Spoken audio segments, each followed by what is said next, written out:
Les impénitents s'excusent parfois en disant de certains chrétiens « je suis aussi bon qu'eux ». Ils ne sont pas plus désintéressés, pas plus sobres, pas plus circonspects dans leur conduite que moi.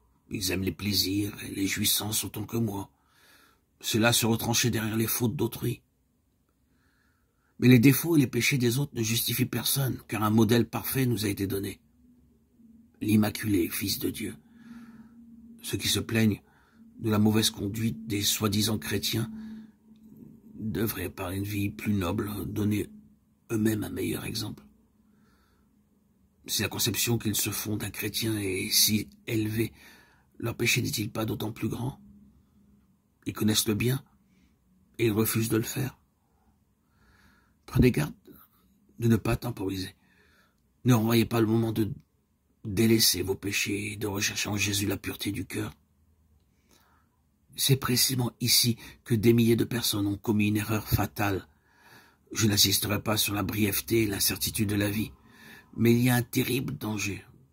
Danger trop peu compris. Attardez de répondre aux appels pressants du Saint-Esprit. En réalité, ce délai est une décision de vivre dans le péché.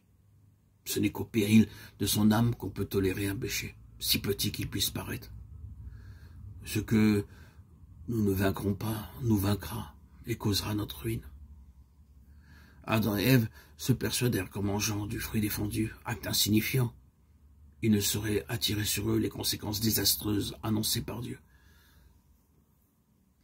Mais cette légère infraction était la transgression de la loi sainte et immuable de Dieu. Infraction qui sépara l'homme de son Créateur et introduisit dans le monde la mort et tout son effroyable cortège de souffrances.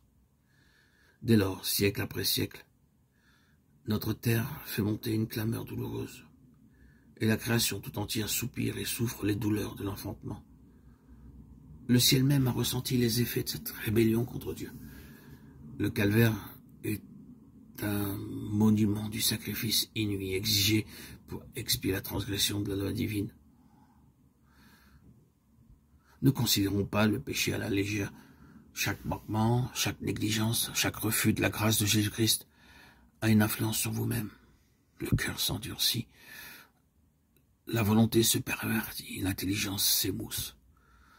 Vous devenez non seulement moins enclin, mais moins apte à répondre aux appels miséricordieux du Saint-Esprit. Soyez donc vigilants, veillez, discernez lorsque le mal vient s'insinuer dans vos vies, dans votre langage, dans les circonstances, dans les messagers qui vous sont envoyés. Soyez vigilants.